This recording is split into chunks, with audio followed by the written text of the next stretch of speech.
ያለ በቂ ምክንያት ከስራ ገበታ የተባረረ ሰራተኛ በሕግ ምን መብት አለው? በኢትዮጵያ የአሰሪና ሰራተኛ አዋጅ መሰረት አንድ አሰሪ ሰራተኛውን ያለ በቂ ምክንያት ከስራ ሊያሰናብተው አይችልም። ነገር ግን ይህ ሆኖ ቢገኝ ሰራተኛው ሶስት ዋና ዋና ማግኘት የሚገባው ጥቅሞች አሉት። የመጀመሪያው የቅድመ ማስጠንቀቂያ ጊዜ ክፍያ ነው።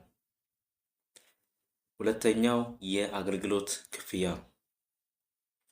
ሶስተኛና ዋነኛው ደግሞ ያለ ሕግ ለተደረገ ስንብት የሚከፈል የካሳ ክፍያ ነው። ብዙ ጊዜ ሰራተኞች ሕግን ስለማያውቁ መብታቸው ሲጣስ ዝም ይላሉ። ሕግን በማወቅ መብቶን ያስከብሩ።